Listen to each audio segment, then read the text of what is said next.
Hello students, मैं अमन गुप्ता आपका हमारे यूट्यूब चैनल पे स्वागत करता हूं। हमने हमारी पिछली वीडियो में क्लास 10th के चैप्टर फर्स्ट, जिसका नाम वास्तविक संख्याएं हैं, उससे कुछ कॉन्सेप्ट को देखा, जिसमें हमने यूक्लिड विभाजन परिमिका को भी पढ़ा। आज हम यूक्लिड विभाजन परिमिका का यूज करके कुछ क्वेश्चन सॉल्व करेंगे, जो कि प्रश्नावली 1.1 में दी गई है। तो आइए शुरू करते हैं। प्रश्नावली 1.1।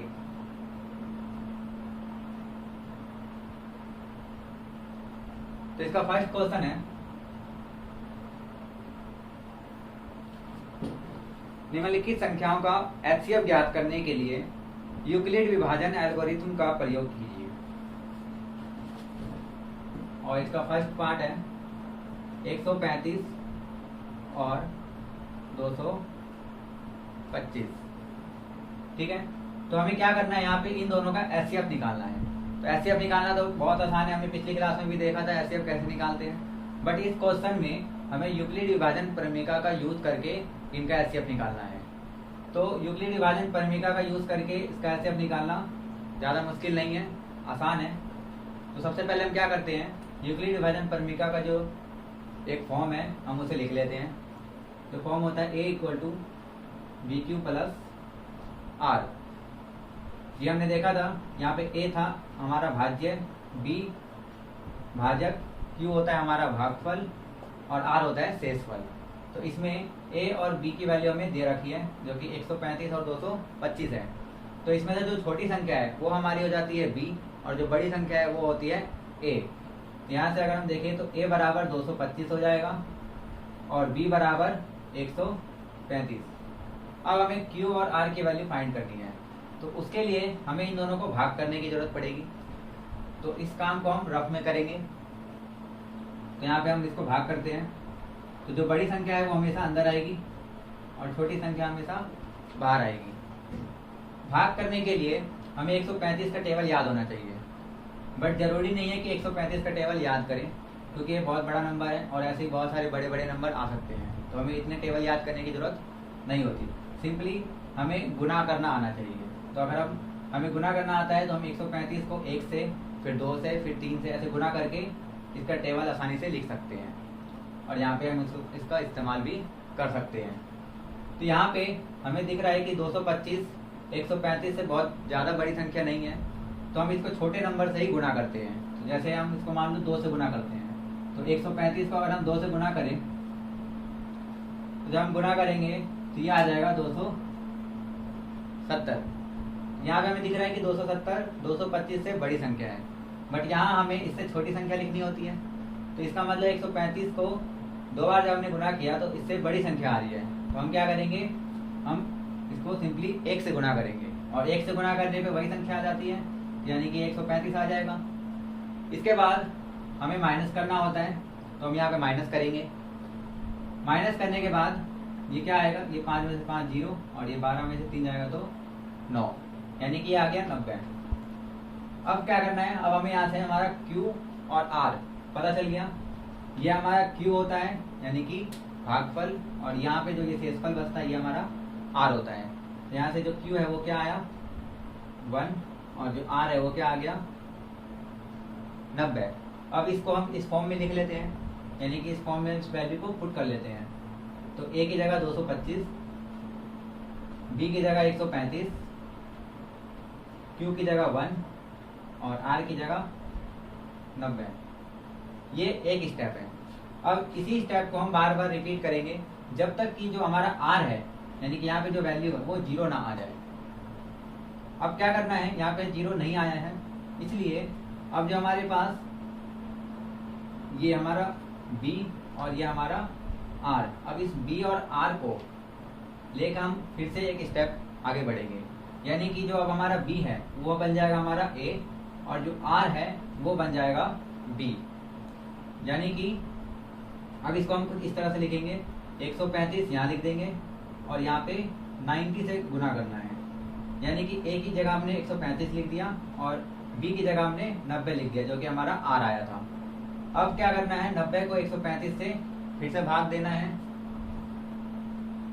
90 को 135 से भाग देंगे। तो यहाँ पर भी सेम वही काम करेंगे। 90 को हम गुना करके चेक करेंगे। तो सबसे पहले 200 गुना कर लेते हैं। तो जब 200 गुना करेंगे तो ये आ जाएगा 180 यानी कि 180। तो 180 135 से बड़ा है, यानी कि 90 को 2 बार गुना करने से यहाँ पे बड़ी संख्या आ रही है। तो हम क्या करेंगे, 100 गुना करेंगे। तो 100 गुना करने पे 90 आ जाएगा और फिर माइनस करेंगे। माइनस करने पे यह आ जाएगा 45। इसका मतलब अब हमें अपना नया Q और नया R मिल जाएगा। अब इस Q और R की वैल्यू को यहाँ पे पुट करेंगे।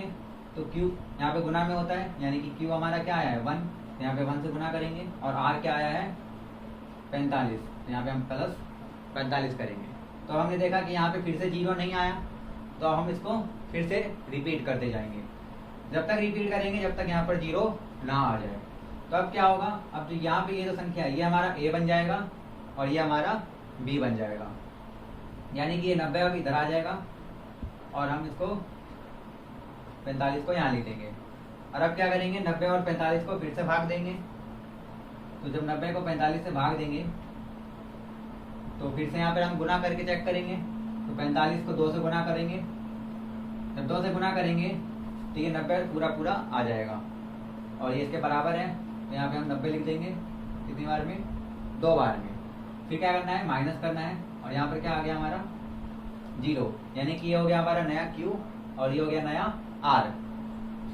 तो अब इस वैल्यू को हम यहाँ पुट करेंगे, यानी कि यहाँ Q लिखते हैं। तो Q की जगह क्या आ गया 2 और R की जगह क्या आ गया 0।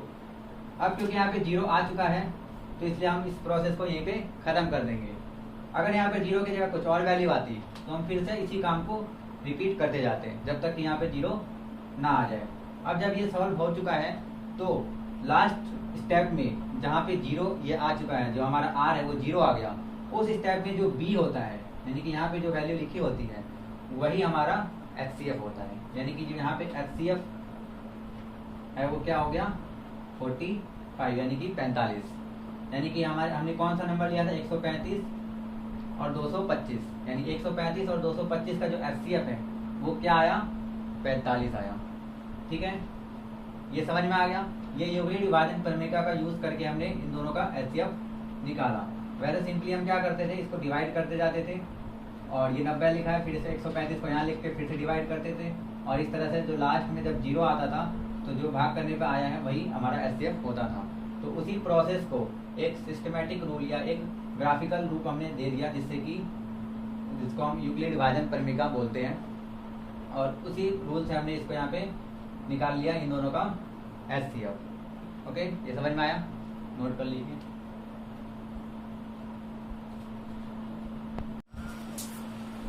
तो ये क्वेश्चन समझ में आ गया।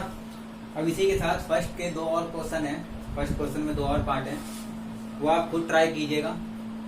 बहुत आसान है, हो जाएंगे इसी तरह से। अगर फिर भी ना हो तो आप कमेंट बॉक्स में क्वेरी दे सकते हैं, वहाँ पे आपके हम सॉल्यूशन बता देंगे। इसके बाद सेकंड क्वेश्चन देखते हैं।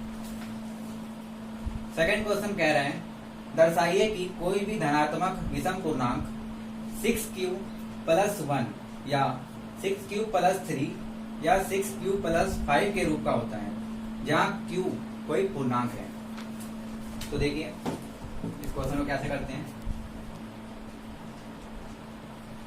इसमें प्रूव करना है कि कोई भी विषम पूर्णांक जो है वो 6Q + 1, 6Q + 3 और 6Q + 5 के रूप का होता है। तो हम क्या करेंगे, हमें यहाँ पर भी यूक्लिड विभाजन प्रमेय का ही यूज करना है। तो उसमें ये फॉर्मूला होता है A = BQ + R।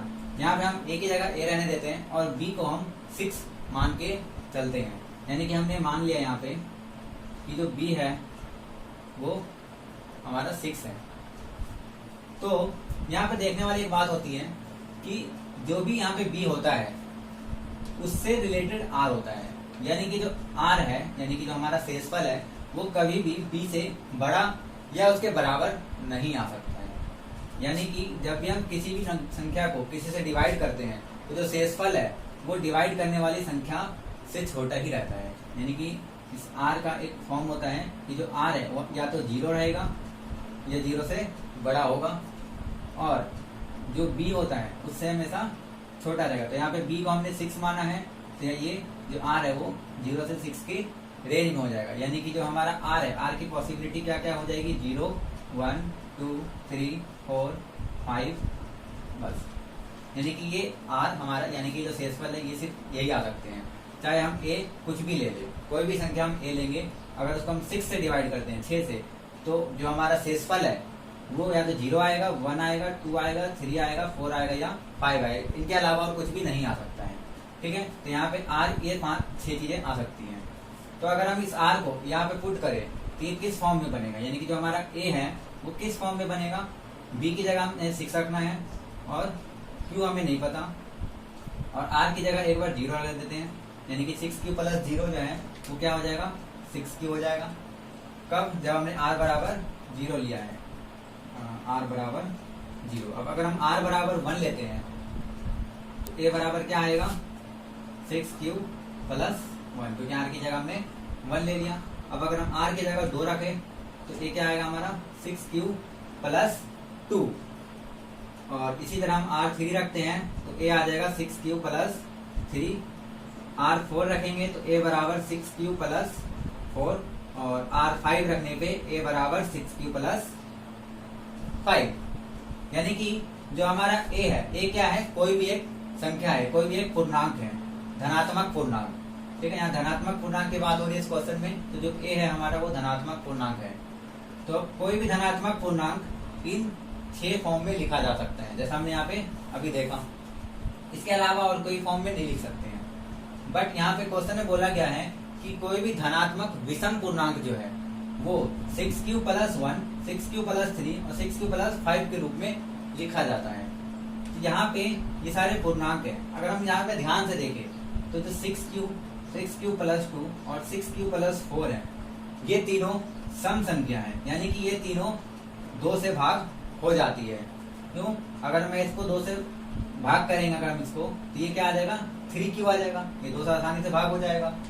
6q plus 2 है, इसको हम इस फॉर्म में लिख सकते हैं, 2 इंटू, अगर हम इन दोनों में 2 कॉमन कर ले तो ये क्या बन जाएगा, 3q प्लस 1। अब इसको अगर हम 2 से भाग करें तो 2 से 2 कट जाएगा, आसानी से 3q प्लस 1 बचेगा, यानी कि ये भी 2 से भाग हो रहा है, तो ये भी एक सम संख्या है। और इसी तरह 6q प्लस 4 है, इसमें भी हम 2 कॉमन कर सकते हैं, तो जब 2 कॉमन करेंगे तो यहाँ 3q बचेगा और यहाँ पे 2 बचेगा।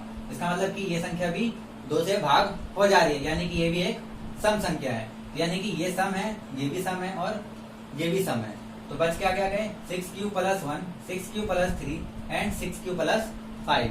तो ये बस यहाँ पे लिखने वाला ही काम करना और कुछ नहीं करना। ये सिंपली प्रूव हो चुका है कि कोई भी धनात्मक विषम पूर्णांक 6q plus 1, 6q plus 3 and 6q plus 5 के रूप में लिखा जा सकता है। तो यहाँ पे आप सिंपली ये लिख दोगे कि क्योंकि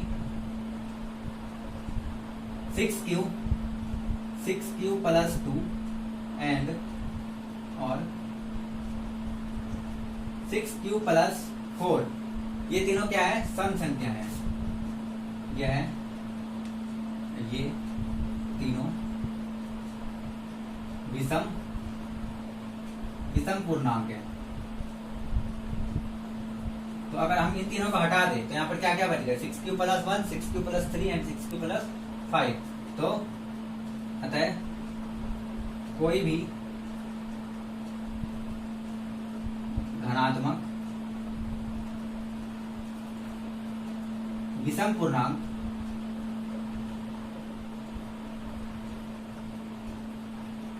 six Q plus 1, 6q plus 3 और या 6q प्लस 5 के रूप का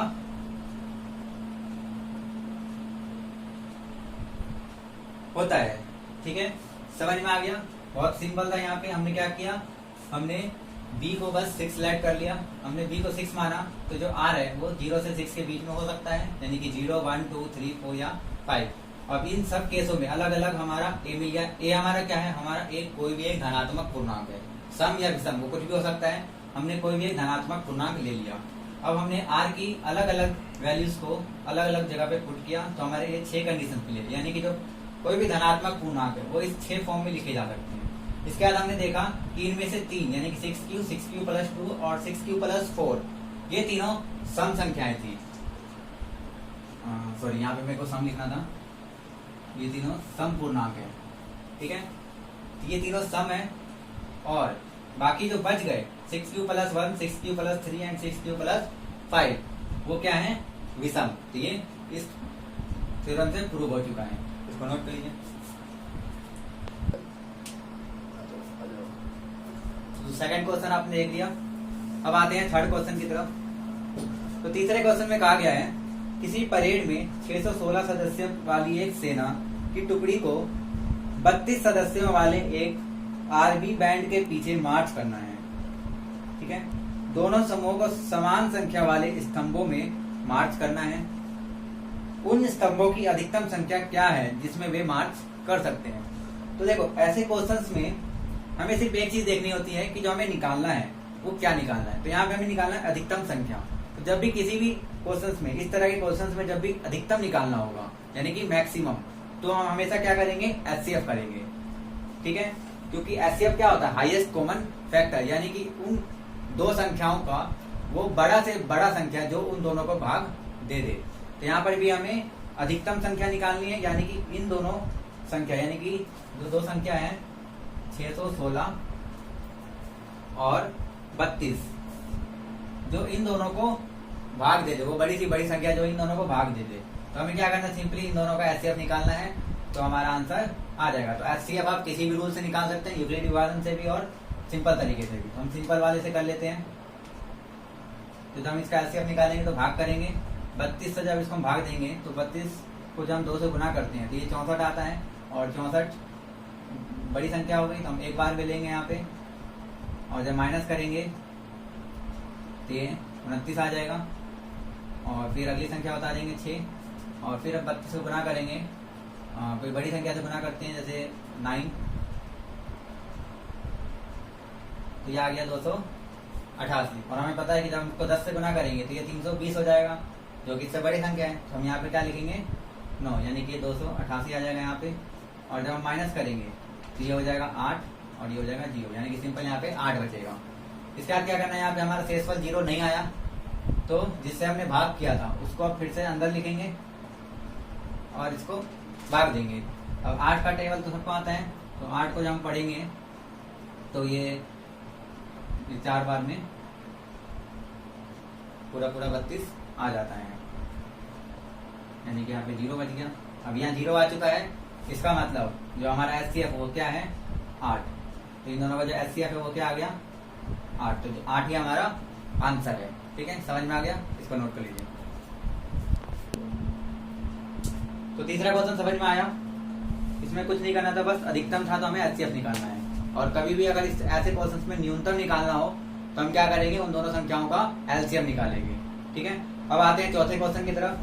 तो चौथा क्वेश्चन दिया है, यूक्लिड विभाजन प्रमेय का प्रयोग करके दर्शाइए कि किसी धनात्मक पूर्णांक का वर्ग किसी पूर्णांक m के लिए 3m या 3m प्लस 1 के रूप का होता है, ठीक है।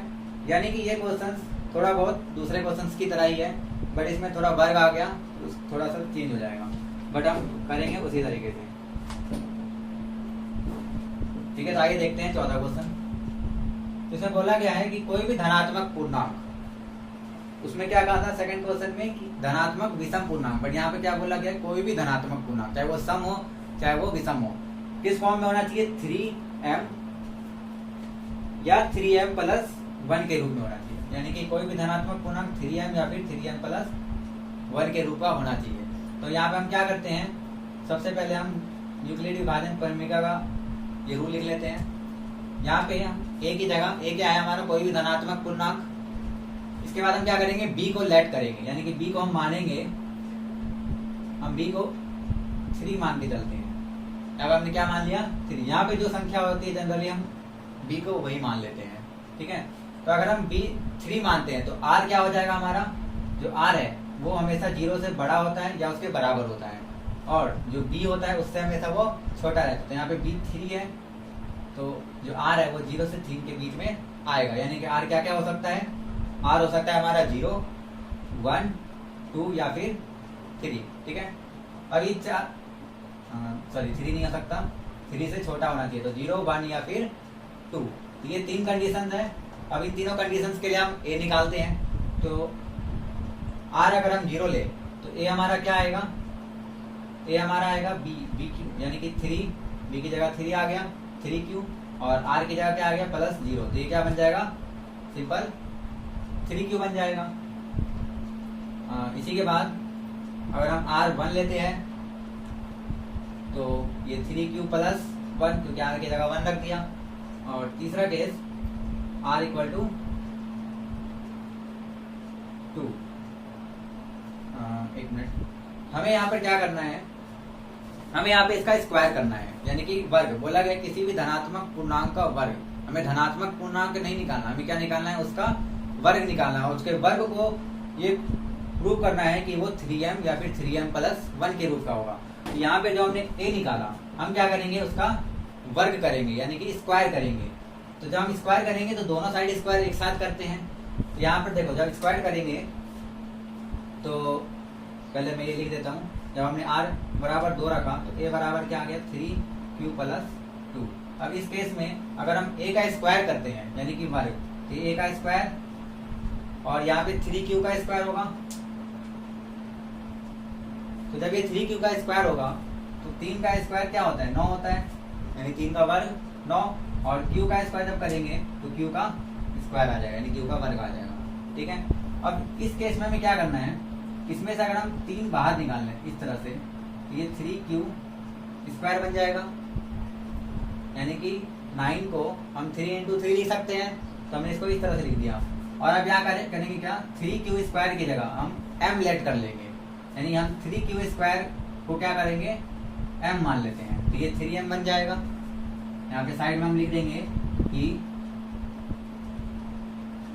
माना 3Q स्क्वायर बराबर m, यानी 3Q स्क्वायर को हमने क्या मान लिया, m मान लिया, ये 3m बन गया। इसी तरह से सेकेंड केस, इस केस को जब हम स्क्वायर करेंगे, यानी कि a का स्क्वायर और इधर का स्क्वायर, यानी कि इधर जब वर्क करेंगे तो 3Q + 1 का स्क्वायर आएगा। अब यहाँ पे तो ये सिंपली एक नंबर था, बट यहाँ पे 2 अलग अलग नंबर आए हैं, यानी 2 अलग अलग पद हो गए हैं। तो इसका स्क्वायर करने के लिए, यानी इसका वर्क करने के लिए एक फॉर्मूले का यूज करेंगे, जो फॉर्मूला आप पढ़ चुके हो, जो फॉर्मूला होता है a + b का होल स्क्वायर। इस फॉर्मूले का हम यहाँ अप्लाई करेंगे। ये फॉर्मूला क्या होता है, a² + 2ab + b स्क्वायर। यहाँ पे हम इस फॉर्मूले को अपनाएंगे, तो यानी a की जगह यहाँ पर क्या है 3Q और b की जगह क्या है 1।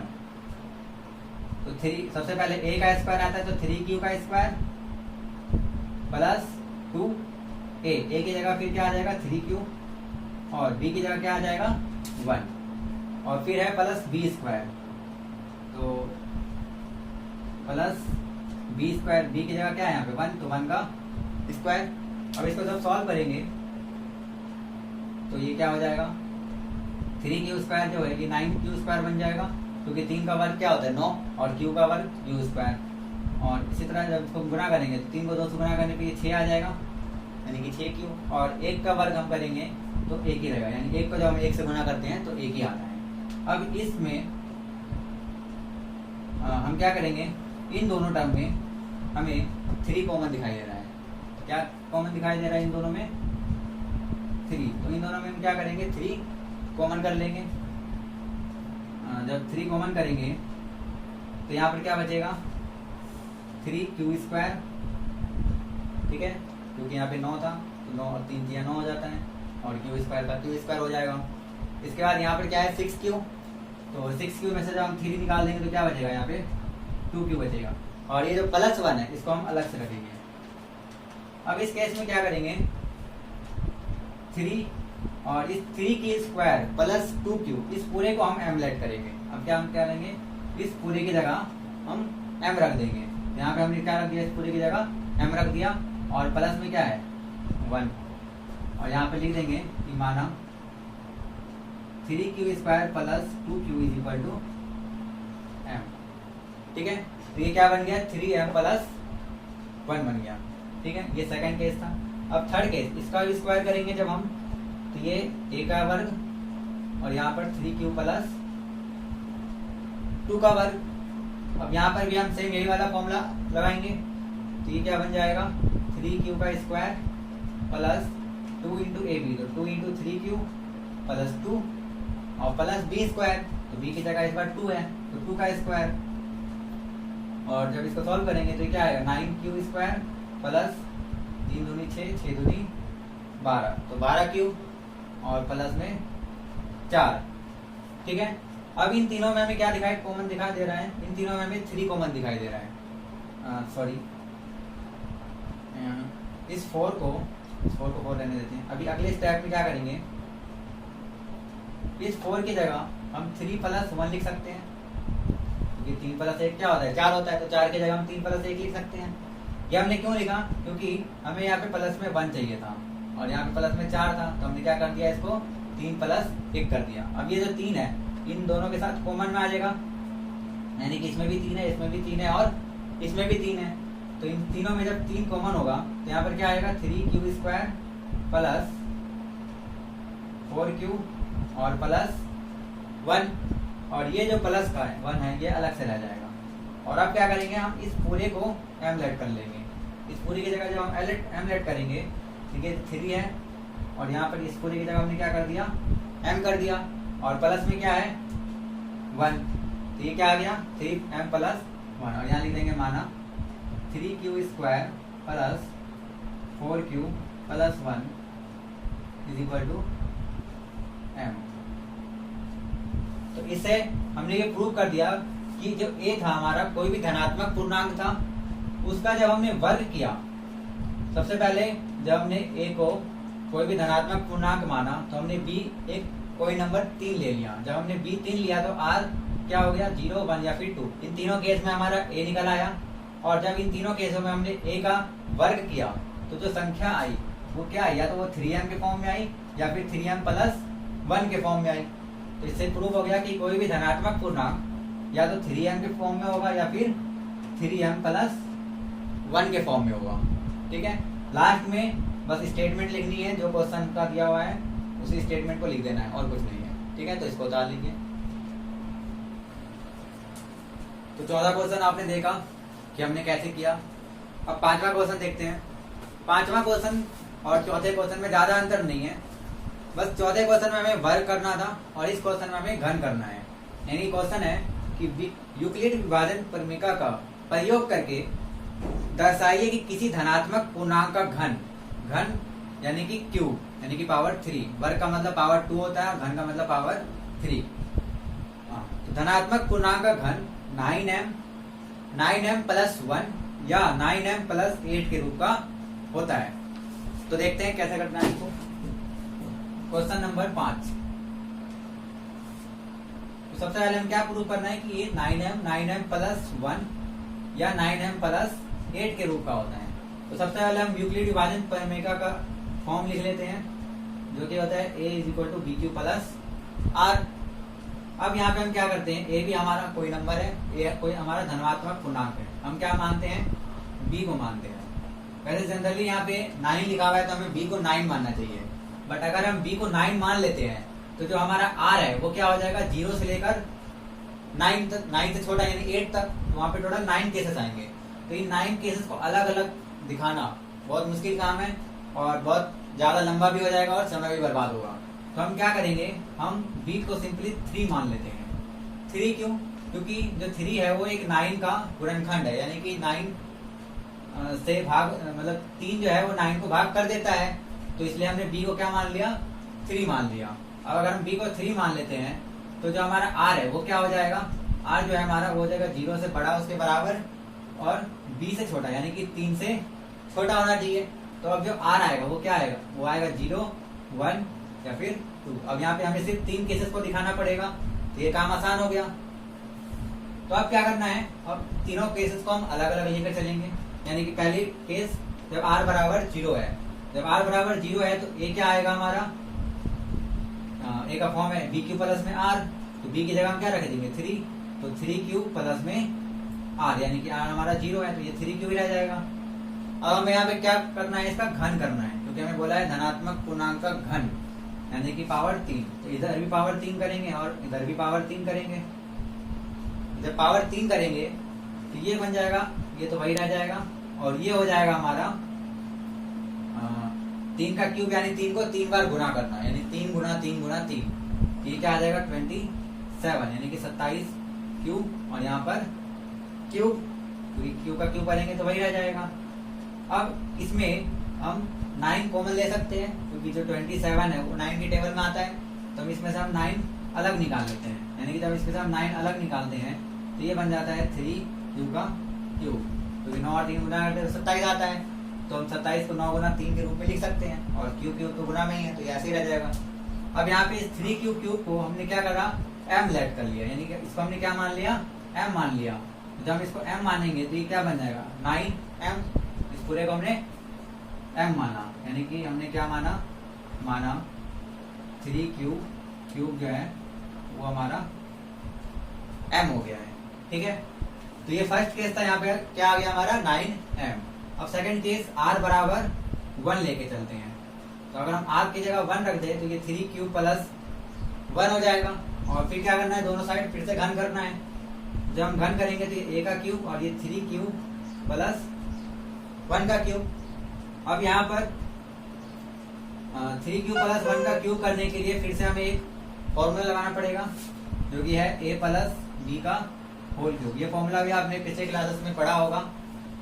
ये फॉर्मूला होता है a cube plus b cube plus 3a square b plus 3ab square. तो इस फॉर्मूले को हम यहाँ पे पुट करेंगे, यानी कि a की जगह यहाँ पे हमारा क्या है 3 क्यूब और b की जगह क्या है 1। तो जब हम a की जगह 3 क्यूब और b की जगह 1 रखते हैं तो हम इसको कुछ इस तरह से लिखेंगे। सबसे पहले a का क्यूब यानी कि 3 क्यूब का क्यूब प्लस b का क्यूब यानी 1 का क्यूब प्लस 3a स्क्वायर, यानी a की जगह क्या है यहाँ पे 3 क्यूब, तो 3 क्यूब का स्क्वायर और प्लस इंटू में b, तो इंटू में 1, फिर प्लस 3ab स्क्वायर। तो a की जगह 3 क्यूब और b की जगह 1 का स्क्वायर, ठीक है। जब हम इसको सॉल्व करते हैं तो इधर तो a क्यूब है और ये आ जाएगा हमारा 27 क्यूब। 27 क्यूब का क्यूब, 1 का क्यूब जो होता है 1 ही रहता है। यहाँ पे 3 का स्क्वायर जो है वो 9 होगा, और 9 को जब 3 से गुना करेंगे तो ये आ जाएगा 27 क्यूब, और क्यूब का स्क्वायर करेंगे तो क्यूब स्क्वायर, और इनको 1 से गुना करने पे कोई फर्क नहीं पड़ने वाला, तो इतना ही रह जाएगा।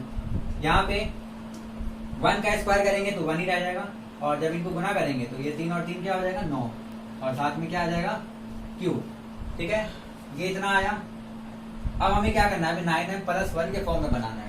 ये प्लस 1 यहाँ पे दिया हुआ है, तो इसको हम क्या करते हैं, इसको हम एंड में लिख लेते हैं, यानी इसको हम क्या करेंगे 27 क्यू का cube plus 27 Q square plus 9 Q plus 1, यानी इस वन को हमने साइड में लिख दिया। अब इन तीनों में हमें 9 कॉमन दिखाई दे रहा है, तो हम इन तीनों में क्या करते हैं 9 कॉमन कर लेते हैं। तो यहाँ पर क्या आ जाएगा 3 क्यू का क्यूब, यहाँ पर क्या बचेगा 3 क्यू स्क्वायर, और यहाँ पर क्या बचेगा, यहाँ पे 9 पूरा निकल गया तो यहाँ पे सिंपल क्यू, और प्लस में क्या है 1। अब इस पूरे की वैल्यू की जगह हमने क्या पुट करना है, m पुट करना है। पूरे की जगह अगर हम m पुट करते हैं तो ये 9m प्लस 1 आ जाएगा। ये 9 ये पूरा का पूरा m हो गया, और प्लस में 1। यहाँ पे हम लिख देते हैं कि माना 3 Q square 3 Q cube plus 3 Q square plus Q is equal to m, ठीक है। तो ये क्या आ गया 9m प्लस 1। अब थर्ड केस जिसमें हम r is equal to 2 put करना है, अब उस पर देखते हैं। उससे पहले आप ये नोट कर लीजिए। तो 2 केस देख लिया हमने, अब तीसरे केस पे आते हैं, यानी कि r बराबर 2 पुट करना है। तो जब हम r बराबर 2 रखेंगे तो जो हमारा a है वो क्या हो जाएगा, a का फॉर्म क्या होता है b क्यू प्लस r, तो b हमने 3 माना था तो ये हो जाएगा 3 क्यू प्लस 2। अब क्या करना है, हमें इसका घन करना है, यानी कि क्यूब।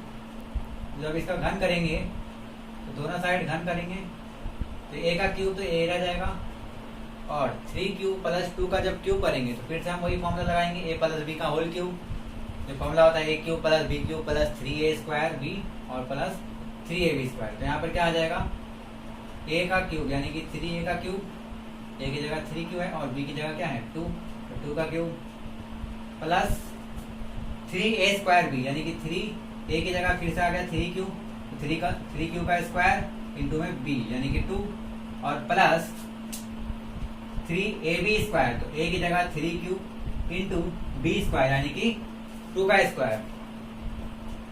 जब हम इसको गुना करेंगे यानी जब हम 3 का क्यूब करेंगे तो 3 को 3 बार गुना करना पड़ेगा, तो जब 3 को 3 बार गुना करेंगे तो ये आ जाएगा 27 यानी कि 27q का क्यूब। इसी तरह 2 को जब 3 बार गुना करेंगे तो ये हो जाएगा 8। यहाँ पर जब हम 3 का स्क्वायर करेंगे, 3 को 2 बार गुना करना है, तो 3 को 2 बार गुना करेंगे तो 3 और 3 9, और 9 को जब 3 से गुना करेंगे तो हो जाएगा 27, और 27 को जब 2 से गुना करेंगे तो हो जाएगा 54, और q साथ में है और q का स्क्वायर है तो q स्क्वायर आ जाएगा यहाँ पे। इसके बाद यहाँ पे 2 का स्क्वायर यानी कि 2 का स्क्वायर क्या होता है 4, और 4 को जब हम 3 से गुना करेंगे तो 12, और 12 को 3 से गुना करेंगे तो 36, ठीक है, और साथ में q 36q। इसके बाद जो क्वेश्चन है उसमें हमें क्या दिया हुआ है, उसमें दिया हुआ है कि हमें 9m प्लस 1 और 9m प्लस 8 के फॉर्म का करना है।